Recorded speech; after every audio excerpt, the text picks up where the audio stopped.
Welcome to the Live Better, Sell Better podcast with your host, Kevin Dorsey of Inside Sales Excellence, the #1 Patreon group and YouTube channel for tech sellers and tech sales leaders, where we dive in deep for tactical advice on how to book more meetings, close more deals faster, and lead sales teams to success. But we don't stop there. We also focus on the person in salesperson. We talk about mindset, goals, time management, and so much more. So thank you for listening. And if you're interested, head on over to patreon.com/inside sales excellence. Now with that, grab a notepad, get ready, and let's dive into the good stuff. What up, everybody? Welcome to another episode of the Live Better, Sell Better podcast. This is your host, Kevin Dorsey, aka KD. And today we are going to get into a concept that is often spoken about, often taught, but I feel rarely executed well in the real world to results. So we're going to be getting into MEDDPICC today. MEDDPICC, MEDDPICC. Now, before I lose you with the numbers and the acronyms and everything else, it's something to think about as a framework, because I am a huge believer in frameworks, because you can use them, operate, take them to another level to get things done the right way, but they have to be done in the real world. And that is why I'm so pumped to have David Weiss on the show with me today to talk about how to actually use MEDDPICC in a way that not only makes your process better, but makes it easier on the buyer. So Weiss is the head of sales over at LeaseUp. He's worked with great companies, strategic advisor to Dooley, been at Outreach, been at ADP. So he knows this stuff, how to do it. David, my man, welcome to the show. Kevin, thanks for having me, man. I'm pumped to have this conversation. Hey, this is a good one. The moment I asked you, like, hey, what kind of topics? You said MEDDPICC. I was like, done. I'm not listening to anything else. No. We're going to get into this today because it's something where I think a lot of people look at it as a save all, or it's one of those things like, yeah, it sounds great, but how on earth do you actually do it? How do you actually get an M, E, 2 Ds, a couple P's, an I, and a few C's in there in the real world? So for those that don't know what it means, can you quickly break down what MEDDPICC means, just like the different letters, and then we'll go kind of letter by letter on how to actually execute? Heck yeah, man. And a couple things. One, MEDDPICC is not a sales processes, and I think you mentioned this when we were kind of prepping even, a process is something that's linear. In other words, you need to get the M to start, the C at the end, and you got to do everything in between in the middle. MEDDPICC is not a process. What it is a gap analysis checklist. It sits on top of your process. It sits on top of your sales methodologies, plural for a reason. And it helps you kind of see blind spots. It's a blind spot detector is how I like to think about it. The other thing I constantly see, certain individuals on LinkedIn hating on MEDDPICC because they say, well, it's not modern. It's a framework. It's 10 years old, 20 years old, all this shit. It's like, look, if you haven't evolved your strategy in 10 or 20 years, yeah, it's probably a bad strategy. MEDDPICC, like anything else in sales, has evolved over time to account for multiple decision makers, more complex buying cycles, the modern selling environment, all of those things. So the way I teach MEDDPICC, I like to think is the modern way of doing that. So now I'll answer your question. I will define each letter, and then we can kind of chat about maybe how it's been modernized, how it's out of process, how you don't need to get every single letter done on the first call. Oh my God, it's not BANT. So let's chat about some of those things. So first, M, metrics. Those are the financial benefits that you're going to use to eventually build a financial business case.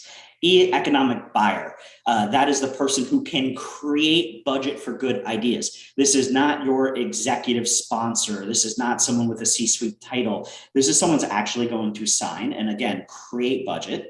If you hear from someone, oh, I don't have budget, they're not an economic buyer. There can be multiple, but typically there's one person where this is budget's coming from and then other executives involved. That's E.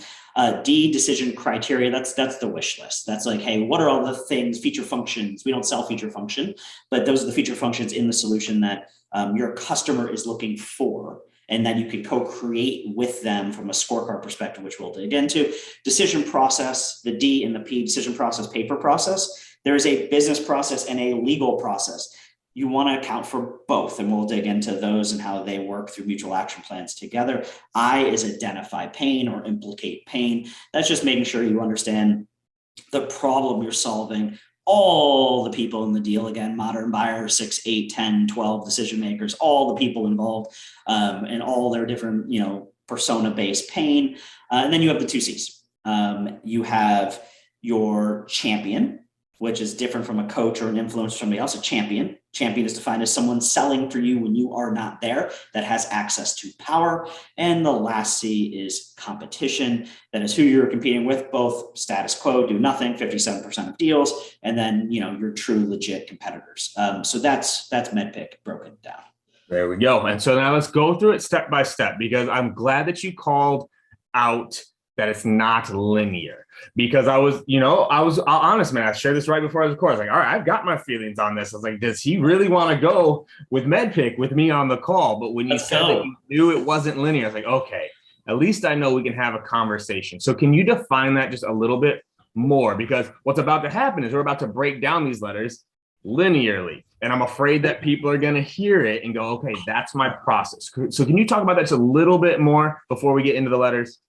Yeah, man. So there's a lot of different ways to look at this. There's like a super formal way and there's a more informal way. Like super formal, like how I have it structured inside of my Salesforce environment that all my reps follow, is it's gated. In order to have the first meeting, you need to find pain and someone that has pain, so potentially a champion that you can work with.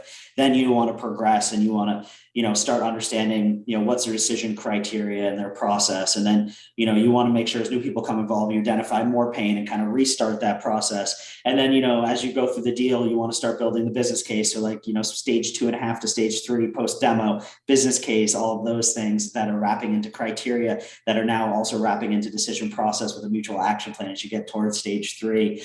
You want to start finding more champions and things like that. Then as you progress through the deal, you want to understand your paper process, who you're competing with, making sure that you're properly setting landmines and doing and having a good competitive talk track on why someone should choose you versus others. So like as you're thinking about MEDDPICC, every letter of MEDDPICC applies at some phase of the deal. The informal way of just looking at it is just looking on top of your deal and saying, hey, I'm about to go have a conversation with somebody. What information do I know? What information do I not know? What information am I assuming that hasn't been validated that I think I know, but maybe I'm getting happy years around that I need to like double click on a little bit. Like that's what MEDDPICC should be doing for you, is like helping you just kind of see all of those things and then kind of figure out, okay, what do I do about it?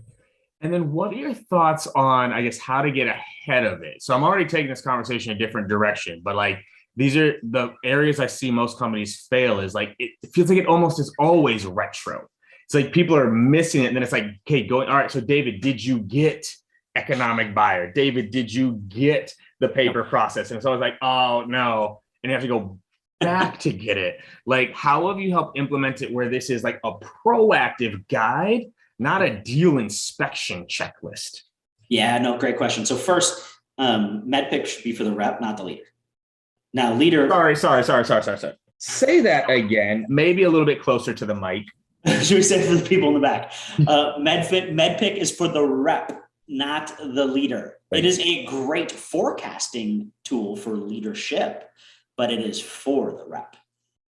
Thank you. Okay, continue. So how I learned MEDDPICC and why I got so deeply entrenched into this framework methodology, whatever you want to call it, is because I personally used it. Got amazing results from it, like literally 2xing my income the year I implemented it.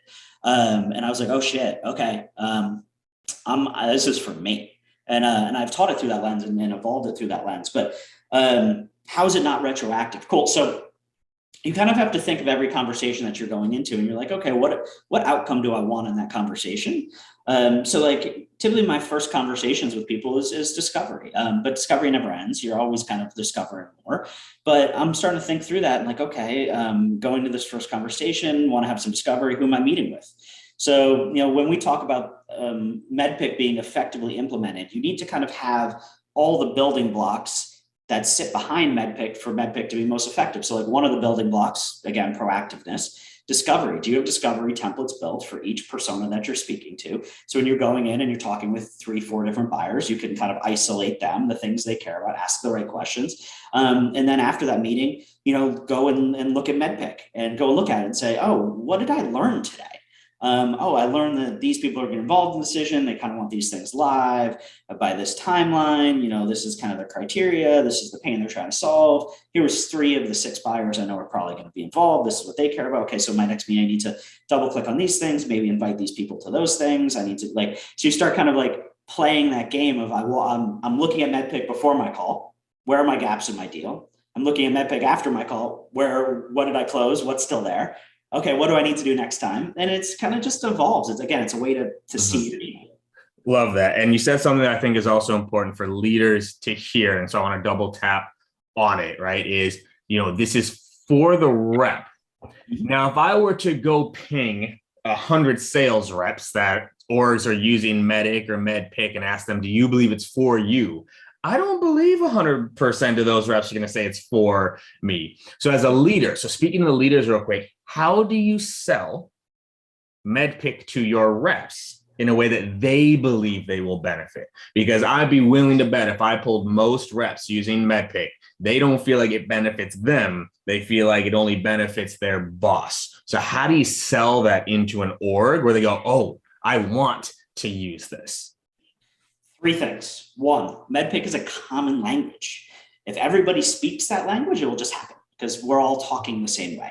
I bet you if you polled those same exact organizations you just mentioned and said, hey, how do you define economic buyer? How do you define champion? How do you define champion versus coach? What's pain really mean to you? They'd get 100 different answers. Right. Yeah. Not a common language. So you got to all teach it and talk it like it's a common language. Second thing, if leaders are just in calls and using it just in forecast calls, they have failed their rep. It is not, MEDDPICC is a great forecaster. People who nail it correctly have a 90+% forecast accuracy.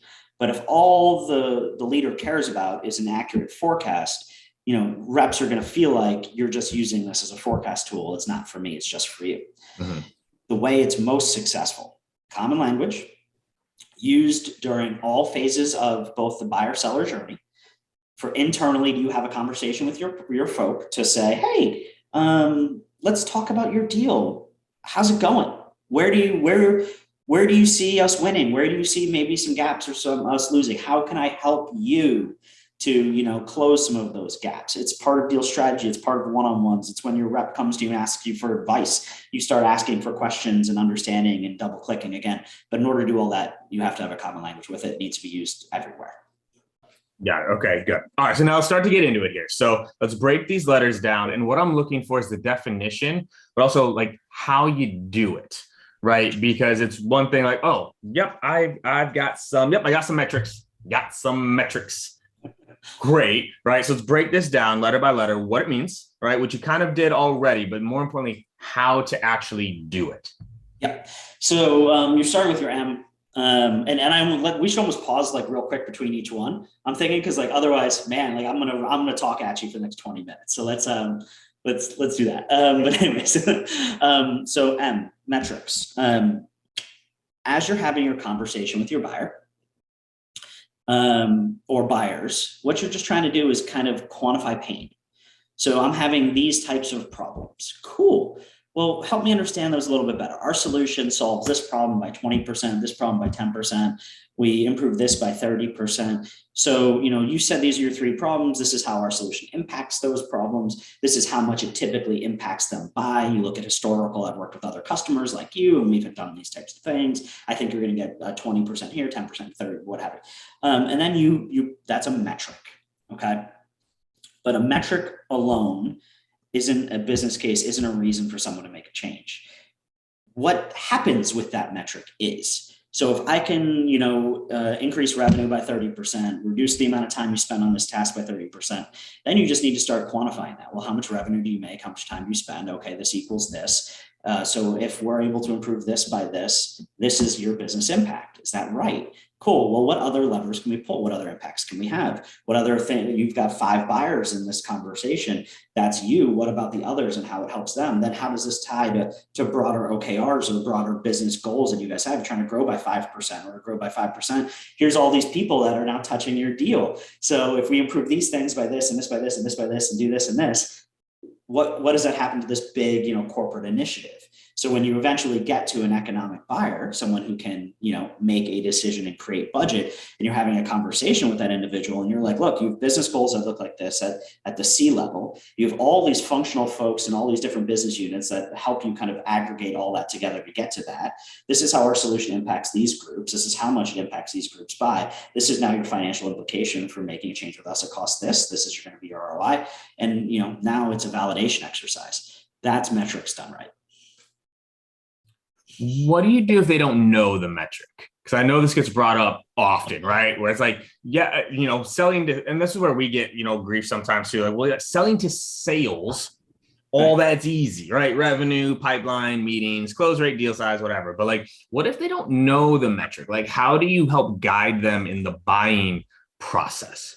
Yep. So I love that. And I used to train people, ask good questions to the wrong people. You ask good questions to the wrong people, you get to the right people. Mm-hmm. So that to me is that it's okay. Well, no, hey, totally cool. Understand you may not know that, but it's going to be, really important for us to figure that out, because that's what we're going to base a lot of, the reason your organization make a change on. So, typically we work with you to figure these pieces out, but then there's other people in your organization that we'll often see, a CFO, a COO, a VP of whatever, that can maybe answer those questions. Out of curiosity, do you have somebody like that? Who do you think would know the answer to those things? Oh, it'd be this person. Cool. Can I send you some questions? You go ask them, or even better, can we set up 15, 30 minutes with them, tomorrow, later next week, whatever, to have that conversation, ask them those questions? You just find a way to get it. Someone always knows the answer. You just got to now figure out who. I love that. And also too, I love that phrase. Good questions to the wrong people will get you to the right person. That's catchy. That's good right there. I like that. Okay. So now let's go to this next one, right? The Wizard of Oz behind the curtain, right? This economic buyer. And because I do think people do get it very confused with decision maker and economic buyer, because I would explain this to my team often. It's like, when it comes to a software for the sales org, who's the decision maker? Who's going to decide what we use? That is me. If not, actually my managers. Like, my managers are the decision, what we're going to use, but who writes the check is someone completely different. So let's talk about this economic buyer. You defined it well, but how on earth do you get in touch with this Wizard of Oz behind the curtain, right? That no one can ever seem to talk to.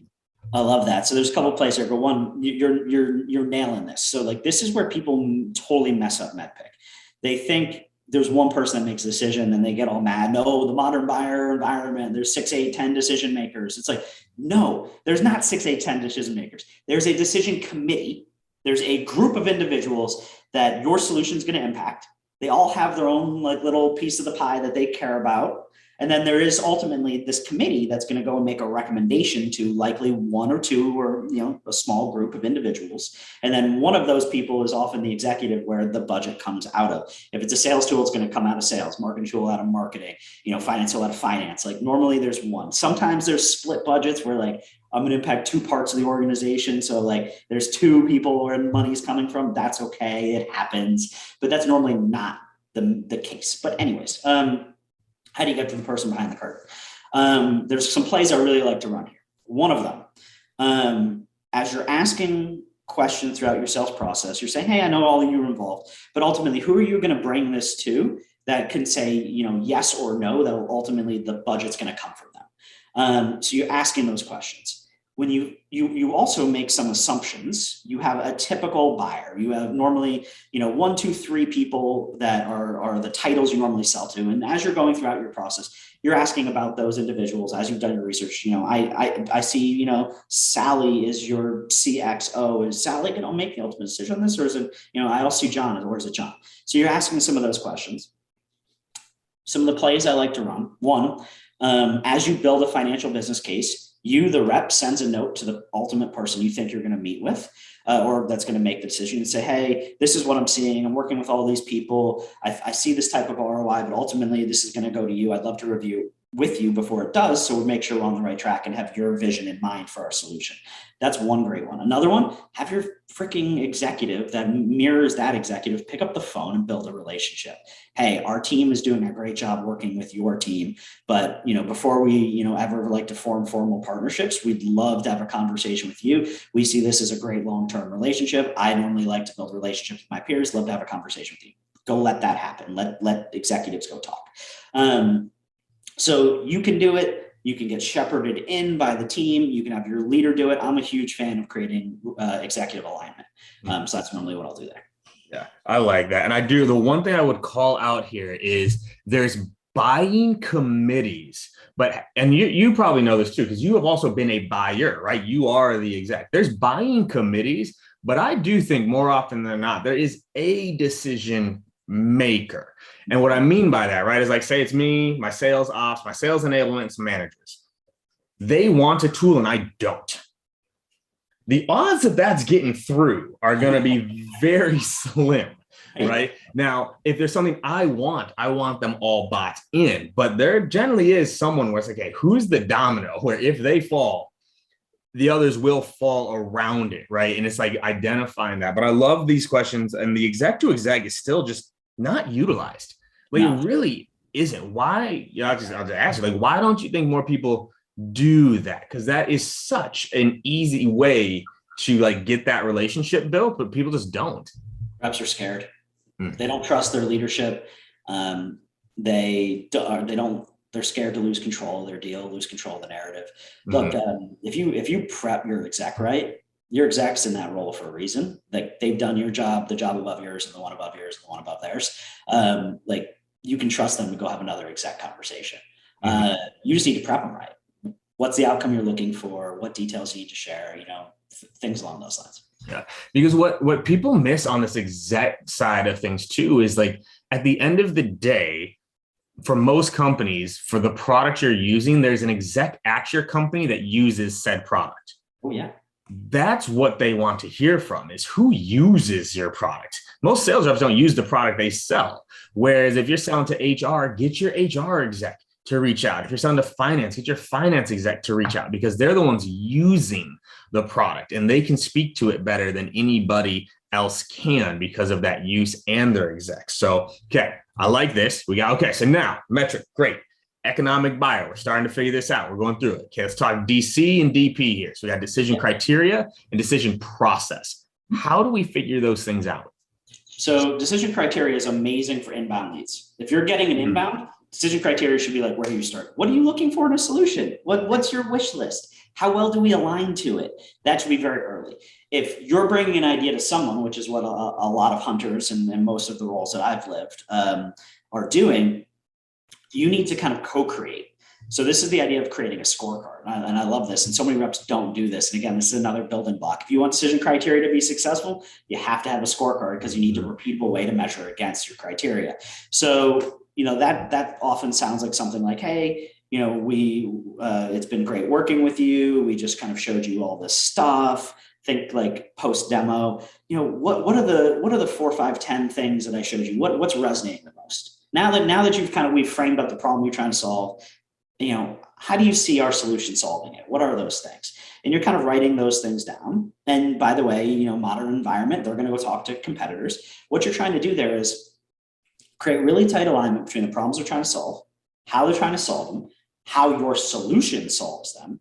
Write them down with your differentiators in mind, and then share them with the buyer. And then when the buyer goes and talks to competitor 2 and competitor 3, they're using your framework to evaluate your competitors. If you've written your scorecard right, you should just win that. Now, this is where, in my opinion, a little bit of MEDDPICC also is super important, because you need to be able to look at the health of your deal. If they're trying to solve 10 things and your solution solves 5 and a competitor solves 10, then you should probably bring in a strategic partner or something like that to fill in the gap. It's going to be really hard for you to get your deal across the line. Conversely, say you solve 10 and they're only trying to solve 5. Well, those 5 other things that you solve that they don't care about weigh into the cost of your deal. You need to know that, because at some point you're either going to need to discount it Or you need to paint this bigger picture vision of maybe you only need them year 1, but what about year 2, year 3, year 5? We need to picture this maturity curve together and how we can grow together. If you can't get them to lean into that, and you've got a competitor that sells 5 and they want 5, well, shit, and they're half the cost, you just lost your deal. So like, you need to be thinking through these things. And that's why it's so important to get aligned on the decision criteria, because now you have your criteria, you have their criteria. If you're close, cool. If you're far apart, there's something you need to do there, and you need to be aware of that. Mm-hmm. Yeah. And I think that's such an important call out is, one, not being afraid of competitors. Lean in, and if you're like, we talk about this a lot, like, on the circuit and like my own teams is like, reps hope there's not another competitor. How about you just 100% assume there is, because there is, right? Like there's a competitor in this process and you need to be proactive. We used to, similar to, I think what you're talking about, the scorecard, we had be sure you ask them this question. If you're speaking to any of the other competitors, be sure you ask them this. And it was such a great like doubt planting question of like, if you're going to be talking to, Super Biz, you'd be sure you ask them about uptime and onboarding. Just ask them, just ask them. Let me know what and just, you plant those seeds where you're not afraid of it. You're saying, hey, you're probably talking to someone, ask these things. Right. And I think that's such an important way to do it. And thank you for the call out on inbound versus outbound, because that like people do this though, man. This is my frustration with MEDDPICC. It's one of those things where conceptually, I love it. The way it plays out at most companies, I hate it because they go outbound and they're starting with things like MEDD. And it's like, yo, you just called me. Like, right. You have to earn the right to ask these things. Like, I don't know the decision process. We just started talking. I'm not even making a decision yet. Why would I know the process around it? Right. So I love that call out of inbound, outbound versus criteria and guiding them if they are outbound. So now let's go process. Did we cover that enough as well? Right. Like the buying process. I'll mention real quickly on it, but you just mentioned something on C. So there's always two people. And we'll talk about when we get there, but it's your status quo. Mm-hmm. And then what you were just talking about is landmines. I love landmines. Landmines are that concept. So you plant a little seed, and when your competitor steps up, blows up right in their face. You just need to know those nuanced differences and call them out. That's exactly right. But decision process, biggest thing here, folks, have a mutual action plan document. And right around the time when you're asking the question, like, hey, out of curiosity, when would you want to be live on this? Get really good on working someone through a backwards timeline. Oh, you want to be live in 3 months? Well, my implementation takes a month. Security takes, security and InfoSec takes, 2 to 3 weeks. Takes a month to get this thing signed. So you want to be live in 3 months? We have a week to get this done. Like we're probably in trouble. So like understand how to do a backwards timeline and build a mutual action plan accordingly. That's nailing a decision process. I could probably talk for another 30 minutes there, but that's the idea. I did an episode probably not a year ago now, all on mutual action plans. Like those are slept on, dude, where it's just it's just not done. And I think oftentimes, reps, they hear all this and go, that's just a lot of work. It's like, yes. Why you get paid 200, 300, 400, 500K a year to do this work. If it was just as easy as being personable and like closing people, shoot, we'd all be millionaires at this point. Like this is what makes you world class, is you do these things that actually get you.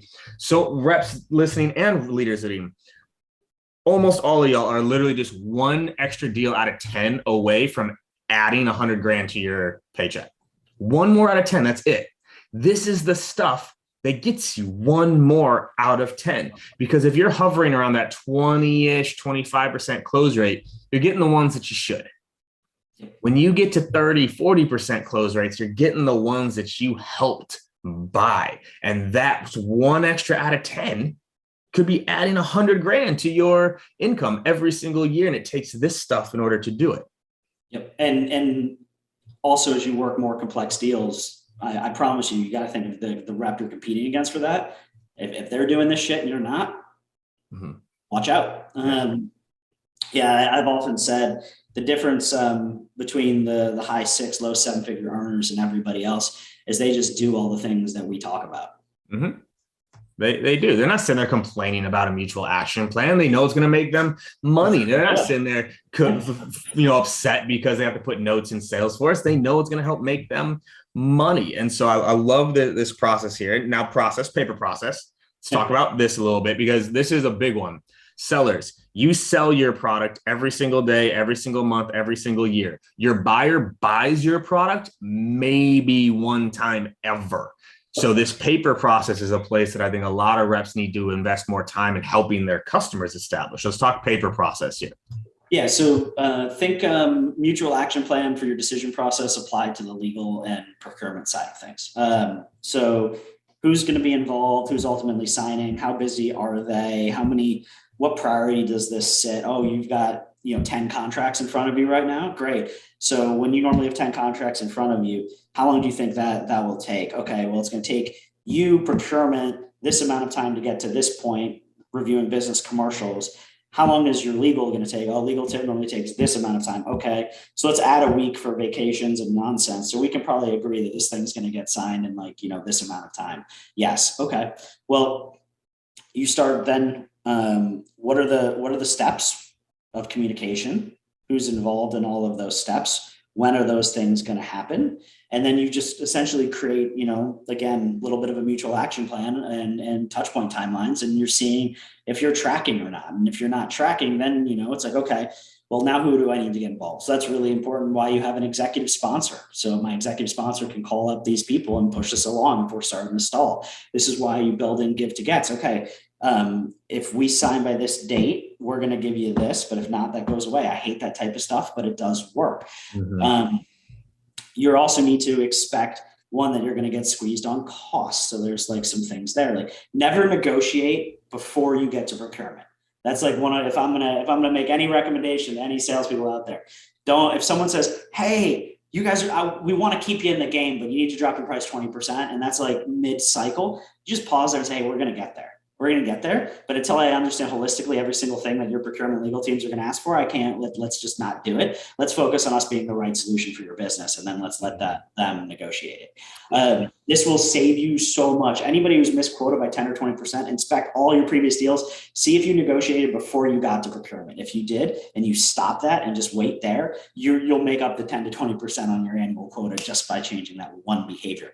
So right there, those are some things to think about. I'll flip back to you. I feel like you got something. Yeah. Oh no, I just love this, man, because it's so true. And this is where we get to talk as buyers, sales reps. You have to understand what is procurement's job. I think you need to understand this, right? Their job is to drive down price. That is their job, to get the best terms for the company. They know what they are doing. They know what they are doing. Right. I know how to squeeze down a price by 20, 30%. We have strategies. And part of that is getting the price lower before we get to contract stage and then splicing out the different things. Right. We're going to negotiate each thing on its own, the term, the price, the seats, whatever type of upsell, downsell, all that. It's a process that procurement runs very well. And if you're discounting early, I love the way you phrase it, because that's the key is discounting should only come after the yes. Yeah. Right. Oh, we need you to negotiate. Okay. So you're going to move forward with us. Right. Well, no. Well, then there's nothing to talk about yet. Right. Well, no, we need you to lower your price to even consider moving forward. We'll get there. Right? Let's make sure we're the right vendor first. We're not there yet. So I love that in terms of the paper process. Now let's get the ICC, right? I knew this one was going to go long. This is a good one. And I want to keep going on this. So let's talk about the ICC. We have identified pain, champion competitions. We kind of touched on a little bit already with competition. Let's talk about the I and the C for champion. Yeah. And really quick story. And I know we're getting on time, but I used to have the head of procurement for ADP. His name was Vito.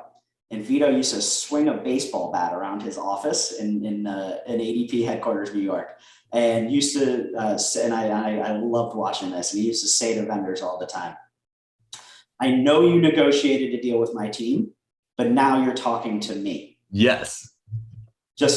He used to teach us never negotiate till you got there. So guys, just picture Vito, big Italian dude swinging a baseball bat, ready to chop up your deal if you negotiate too much. Anyway. All right, so identify pain. Biggest thing on this one, folks, persona. Think about the 6, 7 people that are going to be part of your deal. Persona-based pain. Discovery is not a single part of your sales process. It is across the whole sales process. You are never done discovery. So anytime you're going and having a new conversation with someone, you're trying to identify pain with that individual and the things they care about. If you have one discovery document that has 5 pain-based questions and you just reuse it every single time, you are failing the buyer. If it's also the same pain that you solve for everybody else, you don't know pain deep enough, because pain is individualized. It's how the person is experiencing their unique world. You need to understand that. Another second level of pain is personal levels of pain and wins. And you don't get that on group calls. You don't get that on the first call. You normally get that, midway through the process. One of the best ways to really double click on pain and find personal and professional wins as it relates to it, pull people aside after the demo. You just demo to 5, 6 people, set up an individual 15 to 30 minute call with every single one. And just say, hey, it looks like you really, got some value out of this part of the conversation. Love to understand why. Why is that important to you? How does that impact you? And that's also where, when we talk, champions, building champions, that's how you intentionally build champions afterwards. It's those one-off conversations that aren't steps in your sales process, that you're having, human to human conversations with people. Like, that is so key. And you just did something very subtle there, which whether it was intentional or not, but I love, is champions, not champion. And I think that's also a place that a lot of reps miss, is they get a champion, singular, not champions, plural. So let's talk about that, because what you're hinting at now is we're starting to get into champions, right? How do you get multiple people campaigning internally? So talk about the champion part real quick. Yeah. Again, modern MEDDPICC, modern buying, multiple people as part of the decision process. The more you have, the more people in your corner, the better. And again, champions, people selling for you when you're not there. You need to test them. And how you test them is you ask them, to prep with you before a meeting, tell you inside info, like who you're competing against and what are the pros and cons. Ask them to help validate your business case and get you to an economic buyer if they can. But nonetheless, you're trying to pull people aside one-on-one and see if they're in your corner or not. See if they are they a blocker? Are they an influencer? Or are they actually willing to stick their neck out for you? There's the Miller-Hyman blue sheet really should inform your champion strategy. If you guys don't know Miller-Hyman, I'm going like 20 years ago, but it's bringing it back, dude. Okay. All right. Great. That's how you should be, there should be an intentional champion strategy that you're building. Mm-hmm. Yeah. And touch on that just a little bit more, as you talk about that strategy. Because I do think, we forget. So that champion, right? They're selling without us in the room, but so often we don't enable them. They don't have MEDDPICC, right? That they're working through. They haven't gone through Sandler or Spin or Force Management, Winning by Design, KD training, David Weiss. They haven't gone through any of this training. So how do you enable them to help sell without you? Yeah. So again, part of this is understanding their process. So how is their organization going to buy? Are they having internal meetings? What does that look like? When are they having them? How are they evaluating? Do they have their own, decision process and criteria mapped out? All those things. And you're just having those conversations. And then when you're saying, when they tell you, I'm about to go have this meeting, it's our internal thing. Cool. Just out of curiosity, what are you guys presenting? Can I review it with you? Can I arm you with something? Can we talk about it together? Those are ways that you execute on those behaviors. Love it. And unfortunately, the recycling truck's about to go by and be really loud, but whatever. At least we made it like 45 minutes in before it got ridiculous. So, all right, my man, this was phenomenal. Let's wrap up though with the one question I ask everybody, right? Is the name of this podcast is Live Better, Sell Better. Because I also have this weird idea, right? That if we took better care of ourselves, if we had more joy and energy and fulfillment in life, that if we lived better, that the sales would improve as well. What would your live better advice be for people listening? I love it, Katie. So my wife and I actually started a podcast beginning of the pandemic years ago called Psych and Sales. Nice. And my wife has her PhD in psychology. So what's my live better advice? Marry a psychologist. I tell people, man, I did it because it would be a financial ROI to me in my long-term life by marrying a psychologist, as opposed to paying one for, counseling 40 hours a week. So what are my recommendations? There's two sides of a coin. You have all the skills and tools and things you've learned, and then you have your mind. And if your mind is not right, you can't use all the skills and tools and everything else. So take breaks throughout the day, manage your calendar based on your energy levels, and do kind of next level time management in my mind. Talk to people. If you're feeling down, it's okay. Accept that we have a really, really tough profession, and find, healthy outlets for it. I mean, dude, there's so many things that we could, unpack there, but you are nothing if you are burnt out and if you're not mentally strong. So focus there. And then that allows that other side of the coin of all the other things to operate effectively. And I love the call out on energy, because it's true, right? One of my favorite quotes, I think it's from the book Energy Bust by Dan Gordon. He says, discipline follows energy. When you have high energy, it's easier to be disciplined. When you have low energy, the thought of making sure that you put together a mutual action plan is like, oh, I don't have the energy for that. So then we don't. Whereas discipline follows energy. If you can maintain your energy levels and plan what you call it next level time management of like knowing the best time. So quick bonus tip for everyone here. There's a phenomenal book called The Power of When. And there's a test you can take. It's a free test online called The Power of When, and it'll tell you your chronotype. So there are 4 chronotypes in life in terms of lion, bear, dolphin, and wolf. And once you know which chronotype you are, it actually tells you when your peak energy levels are, when you're most creative, when you should be doing busy work versus creative work. Like, it's a really, really cool test to take, because I know I'm a lion. Which means my most productive times tend to be from 6 a.m. to 11. That's when I do my high energy tasks, right? When I have the most energy, and then I do the admin, things that don't require a lot of energy later. So knowing that is important. So David, my man, this was phenomenal. Where can people get more of you? Have you put together any content? Do you have a course on this? Like, where can people get more of what you're putting out right now? Yeah, by the way, a quick segue on what you just said. One of my favorite quotes along those same lines: motivation follows action. Mm-hmm. Not action follows motivation. Motivation follows action. So just start doing shit, and then you'll be more motivated. Anyways, okay, this has been an awesome conversation. Where can people find me? MEDDPICC.co, MEDDPICC.co. I created a masterclass that does 4 hours of this deep dive on MEDDPICC. Nice. Hit me up on LinkedIn. Psych and sales for mental health. MEDDPICC and all the content I put out there, to help people. My whole ethos on life, man, is how do I help sellers be better sellers? So I'm there for you. If you want to just talk, you want to jam, I can help you with anything on any topic like that we've talked about today.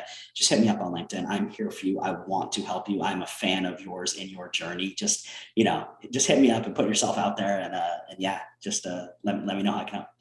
Oh yeah, my man. Hell yes. Good shit, dude. This was good. And I'm going to say this, and don't take the wrong way, better than I was hoping for. Because like I said, like with MEDDPICC, I've got set the bar low with me, so I don't blame you. So no, that was really, really good on how to actually use MEDDPICC and how it actually can benefit this seller. So really good shit, my man. Awesome work. And dude, we might have to come back for part 2 on a round of this as well, like how to go even deeper. So appreciate your insight today, man. This is great. Thanks for having me.